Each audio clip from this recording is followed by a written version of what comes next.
Hi friends, welcome to HQ fashions. And ఈరోజు ఈ model ఎలా కుట్టాలనేది ఎక్స్ప్లెయిన్ చేస్తాను. యాక్చువల్గా ఈ మోడల్ చాలా చాలా సింపుల్ అండి. హ్యాండ్స్ ఉన్నాయి కదా, సో ఈ హ్యాండ్స్కి మనకి 2.5 ఇంచీలు సో అటు ఇటు ఒక రౌండ్ షేప్లో స్క్వేర్ షేప్లో కట్ చేసి తీసేసాను. సో అలా కట్ చేసి తీసేసిన తర్వాత దానికి ఫిట్టింగ్ కోసం ఈ పేపర్ బకరాన్ని అయితే యాడ్ చేస్తున్నాను. అండ్ అది కూడా బయటికి కనబడకుండా అటాచ్ చేయడానికి సో ఇది మొత్తం కూడా ఒక అవుట్లైన్ వేరే కలర్ క్లాత్తో కుడుతున్నా. సో యాక్చువల్గా లైనింగ్ క్లాత్ యూస్ చేయాలి ఇక్కడ. సో లైనింగ్ కలర్ యూస్ చేస్తే నేను ఎటువైపు కుడుతున్నాను అనేది మీకు అర్థం కాదు కాబట్టి సో వేరే కలర్తో అయితే ఇది తీసుకున్నాను. దీంతో పాటు హ్యాండ్స్కి సైడ్ చిన్న జాయింట్స్ అయితే పడ్డాయి, ఆ జాయింట్స్ వేసేసుకుంటాం. సో ఇది రెగ్యులరే, సో ఇదేం కొత్త పద్ధతి ఏం కాదు. రెగ్యులర్గా హ్యాండ్స్కి సైడ్ జాయింట్స్ పెడితే ఎలా వేసుకుంటామో అదే ప్యాటర్న్. హ్యాండ్స్కి జాయింట్ వేసేసిన తర్వాత సైడ్ ఎక్స్ట్రాస్ మొత్తం తీసేసి సో ఒక పర్ఫెక్ట్ షేపు అలాగే లో షేపు ఇలా కట్ చేసేసిన తర్వాత ఇప్పుడు మనం మోడల్ స్టిచ్చింగ్కి రెడీ అయినట్టు. సో ఈ మోడల్ స్టిచ్చింగ్కి ఈ క్యాన్వాస్ పేపర్ అంటే మనం రెడీ చేసినటువంటి ఈ ఫిట్టింగ్ పేపర్ని లైనింగ్కి మెయిన్ పార్ట్కి మధ్యలో ఉండేలా కాకుండా సో లైనింగ్కి బయట వైపు ఉండేలాగా చూసుకోవాలి. ఎందుకని, యాక్చువల్గా మెయిన్ పార్ట్ చాలా చాలా పలచగా ఉంది. సో అందుకోసమే నేను వేరే కలర్తో ఈ ఫిట్టింగ్ పేపర్ అనేది రెడీ చేశాను. సో ఈ పేపర్ బకరాన్ని ఇలా రెడీ చేశాను.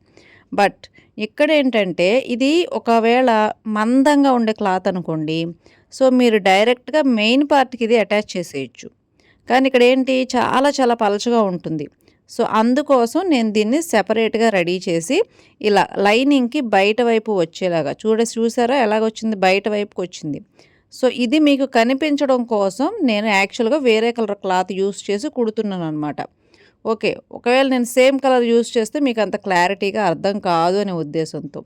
అండ్ ఇంకొకటి, లైనింగ్కి మెయిన్ పార్ట్కి మధ్యలో ఇది రాకూడదు, సో బయట వైపుకి రావాలి. ఎందుకని అంటే సో మధ్యలోకి వచ్చింది అనుకోండి, సో మెయిన్ పార్ట్ ఎలా ఉంది, పలచగా ఉంది కదా, సో కనిపిస్తుంది కదా బయటికి, మనం వేసిన ఎక్స్ట్రా క్లాత్ కూడా కనిపిస్తుంది, అంత పలచగా ఉంది. అందుకోసం ఇది లోపల వైపుకి ఓకే ఉండేలాగా నేను చూసుకున్నాను. అండ్ ఆ తర్వాత లైనింగ్ మొత్తం ఇది లైనింగు మెయిన్ పార్ట్ ఎలాగైతే అటాచ్ చేసుకుంటామో సో అలాగా మెయిన్ పార్ట్కి కంప్లీట్గా అటాచ్ చేసేసాను. సో ఇలా అటాచ్ చేసేసిన తర్వాత ఎక్స్ట్రాస్ ఏవైతే ఉన్నాయో ఆ ఎక్స్ట్రాస్ అన్నీ కూడా కటింగ్ చేసేసి నీట్గా పక్కకు తీసేసుకొని ఇలాగ రెడీ చేసుకోవాలి. అండ్ ఆపోజిట్ డైరెక్షన్ చూసుకోవాలి, అంటే లెఫ్ట్ హ్యాండ్ రైట్ హ్యాండ్ సెపరేట్గా ఉండేలాగా చూసుకోవాలి. లో షేపులు రెండు ఎదురు బదురు వచ్చేలా చూసుకోవాలి. సో ఆ తర్వాత పైపింగ్తో దీనికి ఒక మంచి ఫినిషింగ్ అయితే ఇద్దాం అనుకుంటున్నాను నేను. సో ఆ పైపింగ్ క్లాత్ కూడా కాంట్రాస్ట్ కలర్. సో ఇప్పుడు నేను ఓణి అంటే ఇప్పుడు లంగా ఓణి సెట్ కదా ఇది, ఆ లంగా ఓణి సెట్లో నేను ఈ ఓణి కలర్ని నేను హైలైట్ చేయాలని ఈ ఓణి కలర్ డార్క్ కలర్ తీసుకున్నాను. అదే డార్క్ కలర్తో నేను ఇక్కడ పైపింగ్ క్లాత్ అనేది రెడీ చేస్తున్నాను. బట్ ఇక్కడ నాకు పైపింగ్ క్లాత్ ఎలా ఉంది, చాలా పలచగా ఉంది. సో లోపల పెట్టినటువంటి ఈ వైట్ థ్రెడ్ అనేది బయటికి కనిపిస్తుంది. అందుకుగా నేను ఏం చేస్తానంటే సో క్లాత్ని డబల్ ఫోల్డింగ్ చేస్తున్నా. నేను తీసుకున్నటువంటి క్లాత్ని డబల్ ఫోల్డింగ్ చేసి ఆ మిడిల్లో ఈ పైపింగ్ థ్రెడ్ అనేది పెట్టి కుట్టేస్తున్నాను. సో దీన్ని డబల్ ఫోల్డింగ్ పైపింగ్ టెక్నిక్ అంటారు. సో నేను చెప్పిన ఈ పాట సరిగ్గా గుర్తుపెట్టుకోండి, డబల్ ఫోల్డింగ్ పైపింగ్ టెక్నిక్.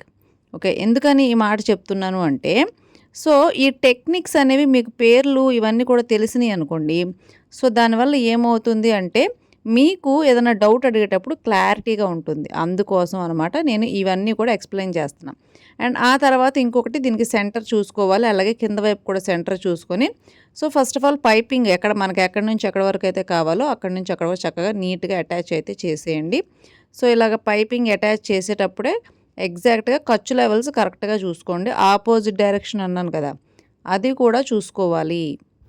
లేదనుకోండి 2 హ్యాండ్స్ ఒకే వైపు వస్తాయి, మనకి 2 హ్యాండ్స్ ఆపోజిట్ డైరెక్షన్లో రావాలి కదా, సో అది నేను చెప్తున్నాను.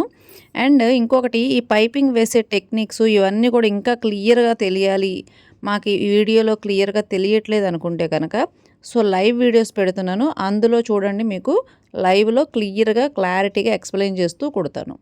సో బట్ ఇక్కడ మాత్రం మోడల్స్ మాత్రమే ఎలా కుట్టాలనేది ఎక్స్ప్లెయిన్ చేస్తున్నాను. ఇక్కడ వచ్చేసి ఈ మోడల్ ఏదైతే నేను రౌండ్ సర్కిల్ కట్ చేశా కదా, సో దానికి కూడా నేను పైపింగ్ వేసి మంచి ఫినిషింగ్ ఇవ్వాలి అనుకుంటున్నా. అండ్ మీరు ఒకవేళ ఈ ఫినిషింగ్ మీకు అవసరం లేదు, నాకు పైపింగ్ అవసరం లేదు అనుకున్నారనుకోండి, మీరేం చేస్తారంటే లోడింగ్ చేయాలి. లోడింగ్ అంటే ఏంటి, నేను బయట వైపు పెట్టినటువంటి ఖర్చులు మీరు లోపల వైపుకు వెళ్ళేలాగా చూసుకోవాలి. సో దాన్నే లోడింగ్ అంటారు. ఖర్చులు బయటకి కనబడకుండా తిరగదిప్పడాన్ని లోడింగ్ అంటారు. ఓకే. సో, అలాగా లోడింగ్ చేసుకుంటే గనక మీకు పైపింగ్ వేసుకునే అవసరం ఉండదు. పైపింగ్ లేకుండానే మీరు చక్కగా అటువైపు అండ్ అలాగే హ్యాండ్స్ చివరి వైపు 2 వైపులా కూడా లోడింగ్ చేసి ఈ మోడల్ అనేది స్టిచ్చింగ్ చేసుకోవచ్చు. బట్ ఫిట్టింగ్ పేపర్ యాడ్ చేసుకోవడం మాత్రం చాలా చాలా ఇంపార్టెంట్. ఫిట్టింగ్ పేపర్ యాడ్ చేసుకుంటేనే మీకు ఇంకా అందంగా అంటే ఇంకా బాగా ఫిట్టింగ్ వస్తుంది. చక్కగా మోడల్ అనేది బాగా అందంగా కనిపిస్తుంది. మంచి ఫిట్టింగ్ ఉన్నప్పుడు మాత్రమే మోడల్స్‌లో ఉన్న అందం అనేది బయటపడుతుంది. అండ్ నెక్స్ట్ ఈ పైపింగ్ థ్రెడ్‌ని లోపల వైపుకి అంటే ఎక్స్ట్రా క్లాత్ అంతా కూడా లోపల వైపుకు పెట్టేసి బయట వైపు నుంచి కుడుతున్నాను. మీరు కావాలి అనుకుంటే గనక లోపల వైపు నుంచి కూడా కుట్టుకోవచ్చు. సో, దాంట్లో ఏం ప్రాబ్లమ్ ఉండదు. ఎందుకనంటే మనం రెడీ చేసింది ఇక్కడ ఏంటి డబుల్ ఫోల్డింగ్ పైపింగ్ టెక్నిక్ కదా! సో, ఈ పైపింగ్ టెక్నిక్ మనం యూజ్ చేసినప్పుడు లోపల నుంచైనా కుట్టుకోవచ్చు, బయట వైపు నుంచైనా కుట్టుకోవచ్చు. లేదు ఒకవేళ మాకు ఇంకా సరిగ్గా రావట్లేదు అనుకున్నారనుకోండి, అప్పుడేం చేస్తారంటే ఇలాగా ఏది బయట వైపు పైపింగ్ పక్క నుంచి కుట్టుకుంటూ వెళ్ళొచ్చు. ఆ తర్వాత అది అణిగిపోతుంది కదా! అప్పుడు లోపల కుట్టు కూడా వేసుకోవచ్చు. సో, అలాగా ఇందులో చాలా రకాలుగా కుట్టుకోవచ్చనమాట.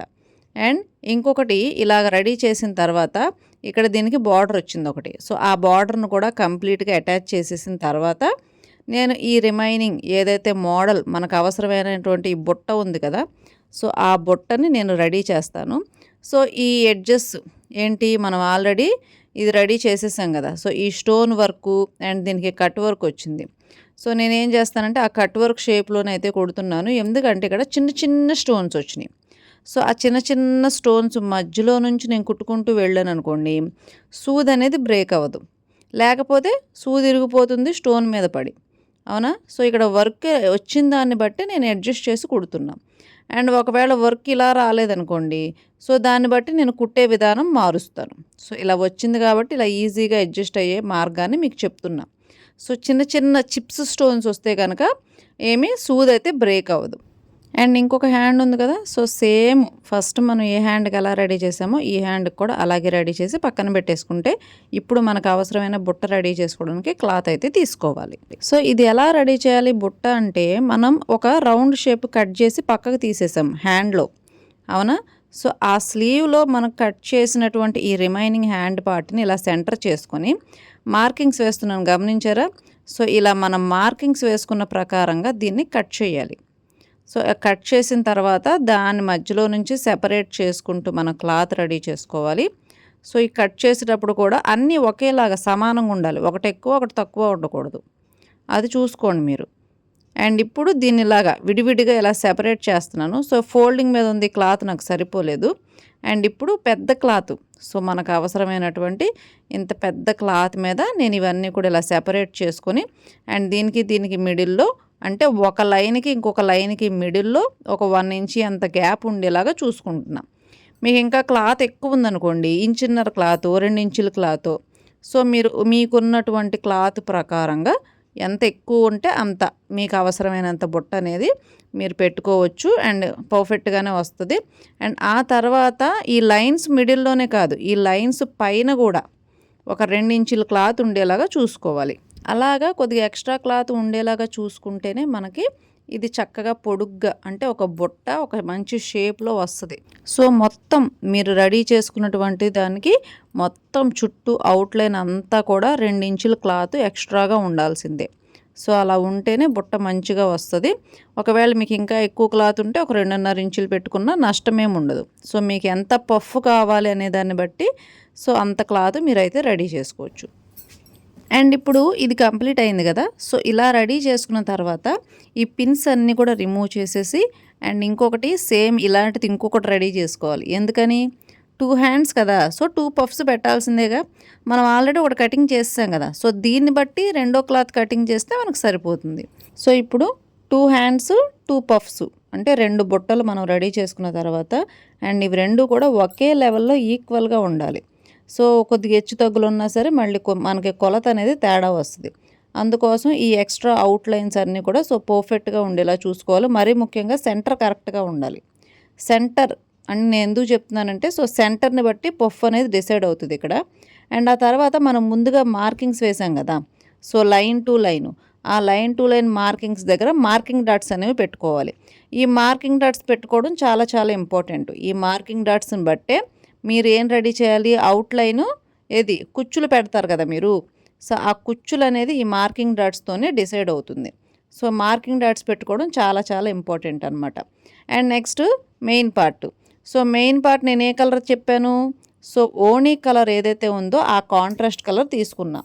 సో 2 కలర్స్ కాంబినేషన్ ఉంటేనే కొన్ని కొన్ని మోడల్స్ అందంగా ఉంటాయి. అందులో ఈ మోడల్ కూడా ఒకటి. సో అందుకే కాంట్రాస్ట్ కలర్ అనేది తీసుకున్నాను. సో ఇలా తీసుకున్న తర్వాత అవుట్లైన్ అనేది వేసుకోవాలి. ఎందుకంటే సో కదలకుండా ఉండాలి మనం పఫ్ పెట్టినప్పుడు, అవునా. సో అందుకోసం కదలకుండా ఉండేలాగా చూసుకొని, అండ్ ఇవి రెండు కూడా ఒకే లెవెల్లో ఓకే స్టిచ్చింగ్ అనేది వేసేసిన తర్వాత, అండ్ ఇప్పుడు ఈ ఎక్స్ట్రాస్ ఉంటాయి కదా, సో మనం తీసుకున్న క్లాత్ మెయిన్ పార్ట్ కొద్దిగా ఎక్కువగానే తీసుకున్నాను.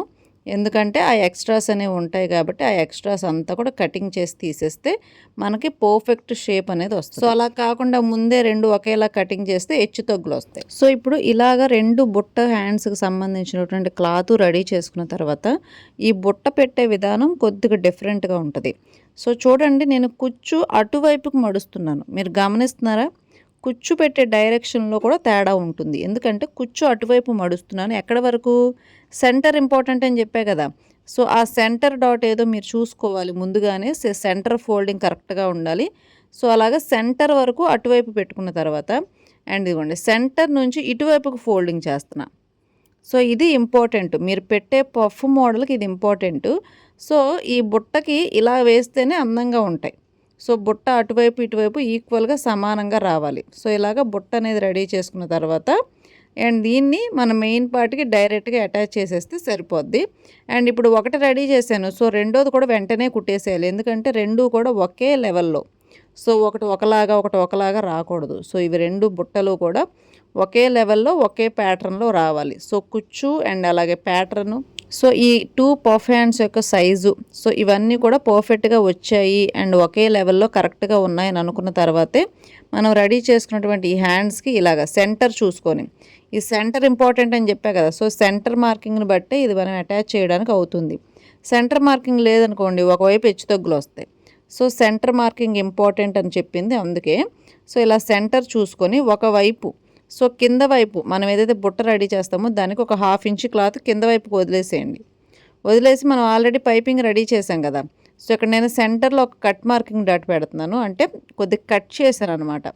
సో అలా కట్ చేయడం వల్ల లెఫ్ట్ రైట్ సెపరేట్ అవుతుంది. సో బుట్ట అనేది పర్ఫెక్ట్గా వస్తుంది అని సెంటర్లో కొద్దిగా కట్ చేసేసి అటువైపు సెంటర్ నుంచి అటువైపు అటాచ్ చేశాను, అండ్ ఇటువైపు సెంటర్ నుంచి ఇటువైపు అటాచ్ చేశాను. అప్పుడు ఈ పఫ్ అనేది పర్ఫెక్ట్గా వస్తుంది. సో ఇలాగా రెడీ అయిన తర్వాత, అండ్ సేమ్ 2 స్టిచ్చెస్ వేసుకోవాలి, ఒక స్టిచ్ కాదు. సో 2 స్టిచ్చెస్ వేసుకోవాలి అండ్ పఫ్ పర్ఫెక్ట్గా వస్తుంది.